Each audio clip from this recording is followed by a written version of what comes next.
polvo y miseria. Aquí estamos para platicar sobre un tema llamado el seno de Abraham. Seno de Abraham. Y creo que explorar un poco de si es literal, es metafórico, y la salvación, el trabajo, la llegada de Dios hecho carne y la victoria de la cruz, la sangre derramado. La salvación existía antes o tenía que ser después el acto hecho en la cruz. ¿Qué pasaba con estas personas en el Testamento Antiguo y la parte después que Yeshua murió, más resucita, la resurrección, ¿no? La muerte, la resurrección y ganar sobre la muerte? Sí, así es. Y bueno, pues estamos hablando del seno de Abraham, y para poner en contexto las cosas, el único pasaje que habla del seno de Abraham está en Lucas 16. ¿Es la única lugar en la Biblia? Sí, en donde habla de un seno de Abraham, o del llamado seno de Abraham. Yo creo que hay que partir de esta pregunta. ¿Es esta sección que estamos mencionando en Lucas 16, del 19 al 31, una parábola o es una historia real? Porque si es una parábola, como yo personalmente la tomo, pues entonces para mí el seno de Abraham no es literal, sino que es una metáfora. La cuestión es que hay escuelas teológicas.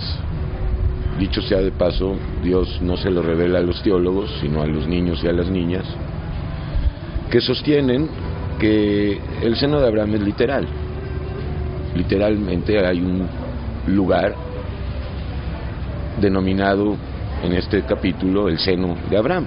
Y es lo que vamos a cuestionar aquí, si es literal o realmente es una parábola. Entonces, este es el punto de partida. En mi opinión, que, bueno, no es mi opinión, es lo que Dios me ha revelado, se trata de una metáfora. No hay tal lugar como el seno de Abraham, porque Abraham era un pecador como nosotros, era un simple mortal como nosotros. Claro que llegó a ser muy grande delante de Dios, pero pues el mismo Yeshua dijo, el más grande profeta del Antiguo Testamento es Juan el Bautista. Claro que esto es como un balde de agua para los judíos, ¿verdad? Ahora también dijo, después de Juan el Bautista, el más pequeño es el más grande. Entonces yo quisiera descartar la idea de que hay un seno de Abraham al que van, según esta doctrina teológica y no de revelación, a donde van los judíos, y bueno, quiero pensar que esta doctrina también sostiene que los gentiles que se han arrepentido todos los arrepentidos del Antiguo Testamento van a este seno de Abraham, y luego lo conectan con esta idea que tú mencionaste, de que en el momento en que Yeshua venció, se abrió la puerta, bajó a predicar. Sí, bueno, pero yo no veo asociación alguna entre Lucas 16 y esta parte que estás mencionando en Primera de Pedro, donde menciona que Yeshua bajó y predicó a los espíritus encarcelados, los que en otro tiempo, aguardando la paciencia de Dios por medio de Noé, pues no procedieron al arrepentimiento. Ahí también hay una gran confusión, primero porque no cabe pensar que Yeshua, cuando bajó a las regiones más bajas de la tierra a predicar a estos espíritus encarcelados, lo hizo para arrepentimiento, porque si sostenemos eso, entonces tendríamos que aceptar que sí hay oportunidad de arrepentimiento para los muertos, y eso es antibíblico. El arrepentimiento es en este tiempo.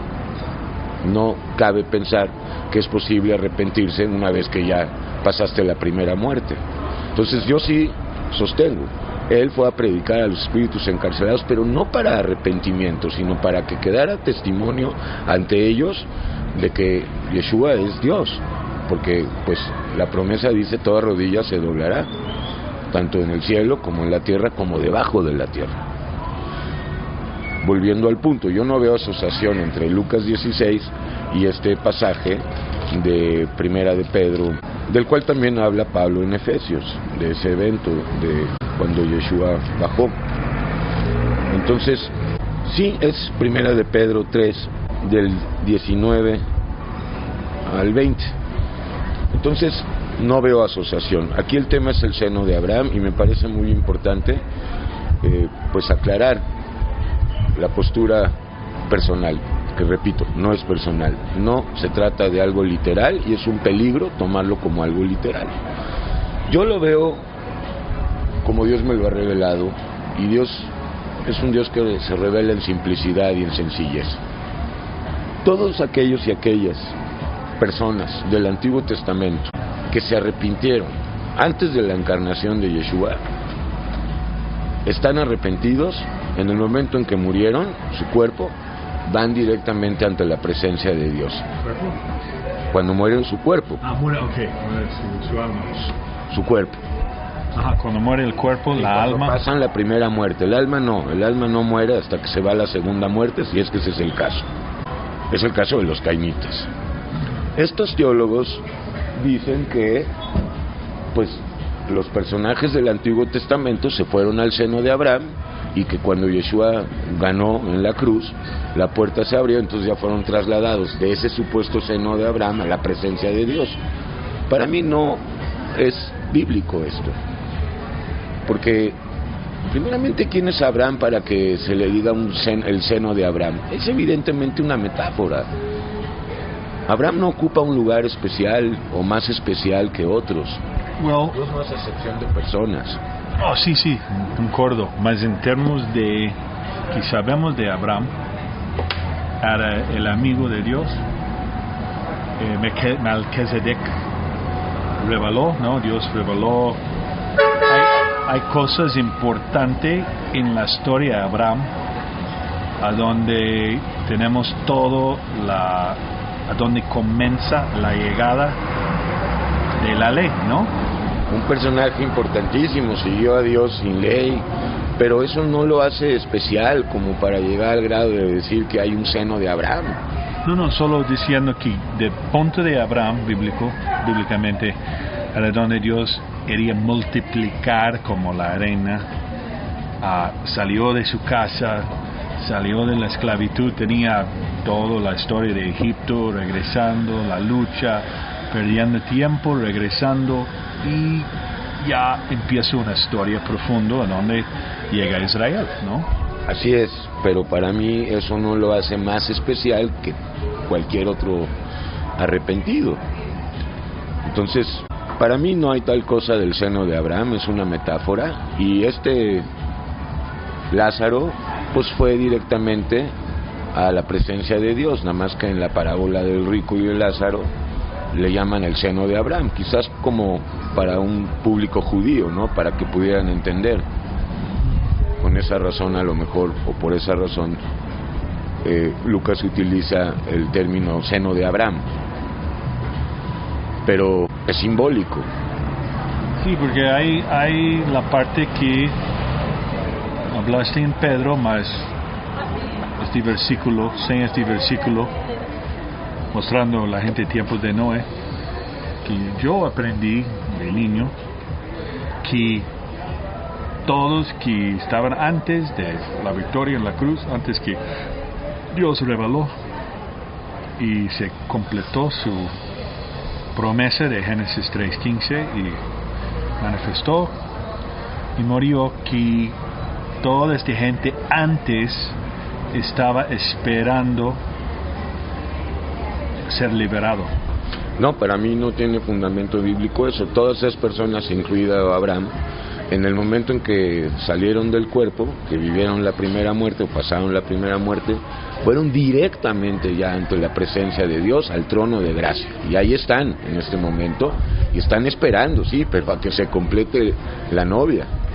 Porque otras escuelas dicen que todos dormimos, hay el rapture, del levantamiento, y ahí van y regresan después de la boda con Yeshua, la novia, y ahí todos despiertan. Mira, esto ha venido a ser así, que muchos crean esto, pues porque son literalistas.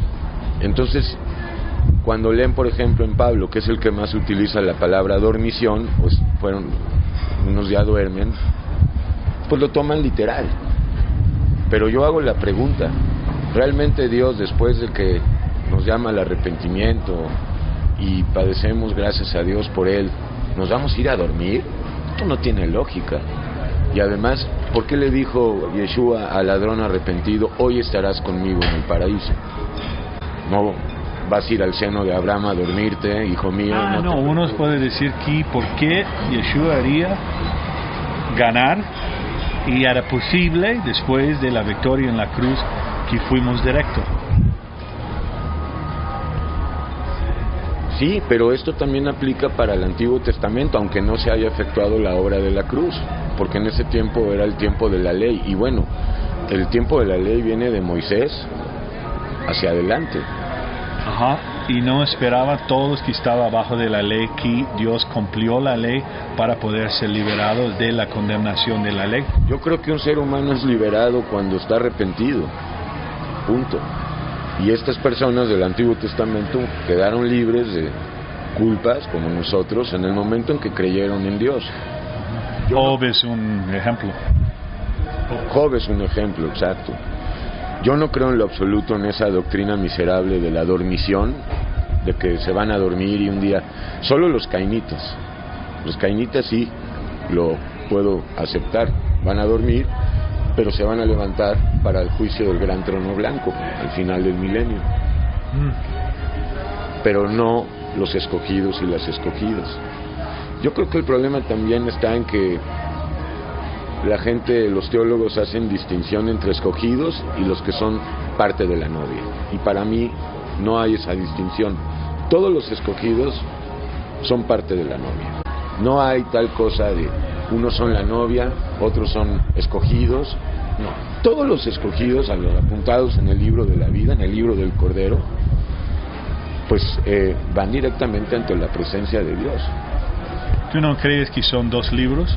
Hay teólogos que dicen que uno es el libro del Cordero, del cual ningún hombre puede ser borrado, y hay otro libro, el libro de la vida. Ambos libros mencionados en Apocalipsis, sobre todo el del Cordero. El libro de la vida también aparece en los profetas y en Moisés.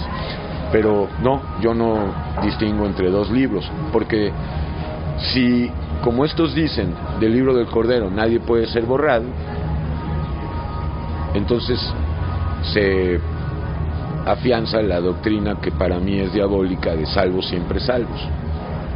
Yo creo que todos los escogidos podemos ser borrados del libro de la vida, porque si no fuera así, entonces la salvación está asegurada. Vaya, nada, absolutamente nada puede hacer que yo me pierda, ni yo mismo. Si yo me empeño por pecar, ¿tampoco me perdería? Pues claro que no. Si yo me empeño en pecar, me pierdo. Si yo niego a Dios, me pierdo. No creo yo en esa aberrante doctrina de salvo siempre salvo. Y los que sostienen que del libro del Cordero, distinguiéndolo del libro de la vida, nadie puede ser borrado, pues están implícitamente sosteniendo esa doctrina. Entonces, ni hay seno de Abraham como tal, ni son dos libros, es un solo libro, porque Dios no es complicado, es Dios en sencillez y en simplicidad. Y todas estas cosas son doctrinas teológicas. Unos pueden decir que la sencillez de Dios es que está escrito, así es. Y si estamos empezando a espiritualizar las cosas, que un poco es verlo por revelación, que estamos complicando. Y para ellos tenemos una visión reduccionista, simplista, no sencilla, no simple, pero no es así. porque volvemos a decirlo, tomar la Biblia absolutamente de forma literal convierte a la Biblia en un libro mortífero, letal, peligrosísimo. Ahí entramos en cuál versión. Además entraríamos en ese dilema. ¿Cuál versión es la verdadera? En cuál estaba escrita. Exacto, entonces nosotros decimos, no importa cuál traducción leas, lo que importa es que Dios te revele a través de esa traducción. Abrirlo. Así es, Dios abre lo que hay entre líneas, desmenuza la palabra, nos da la revelación. Está dentro del árbol, no la parte de fuera que está chueca. Así es, la corteza la quita Dios y nos revela lo que hay dentro. Va abriendo, exacto. El problema es tomar la Biblia literal. No, hay muchas partes de la Biblia que son literales, pero pues hay muchas otras que no son literales. Ya hemos citado una: si tu ojo izquierdo o derecho te es ocasión de caer, pues obviamente eso no es literal, es espiritual. Y hay secciones que son muchas, literal y espiritual al mismo tiempo. Por ejemplo, que Dios sacó a Eva de la costilla de Adán, no es nada más espiritual, es literal, pero también es espiritual, porque nos habla de una realidad espiritual en sombra y figura, que de el costado herido de Yeshua salió la iglesia, sale la iglesia. Entonces, ahí radica, ahí está, ahí reside todo el peligro, en tomarlo literal. Y ese es el gran problema. Entonces, que le pregunten a Dios si realmente esta historia de el rico y Lázaro es una parábola o es una historia real, verdadera. Evidentemente, una parábola intenta decirnos una realidad, una verdad, pero a través de una parábola. No hay tal cosa como el seno de Abraham. En la parábola se abre entendimiento. Sí, más bien lo que nos quiere decir es que este Lázaro que se arrepintió fue a donde Abraham ya estaba, pero no al seno de Abraham. ¿A dónde estaba Abraham?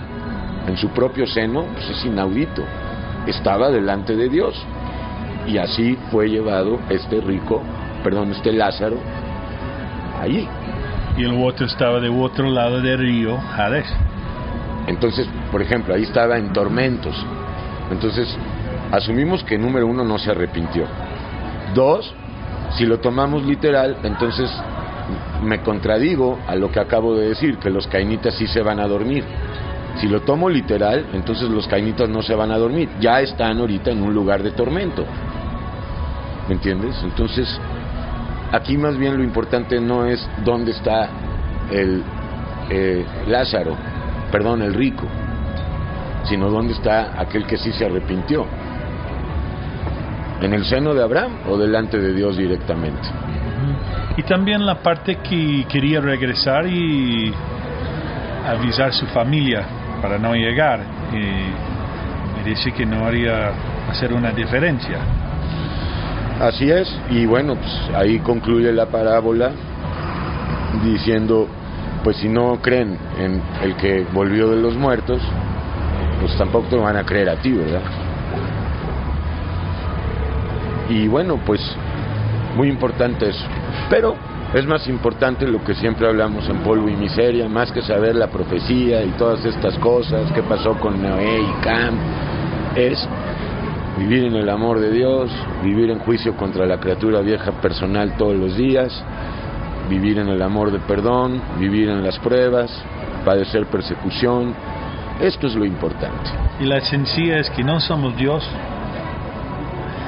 Dios nos ama, y llegando a Él como un niño abierto, honesta, que Él nos revela. Así es. No bluff.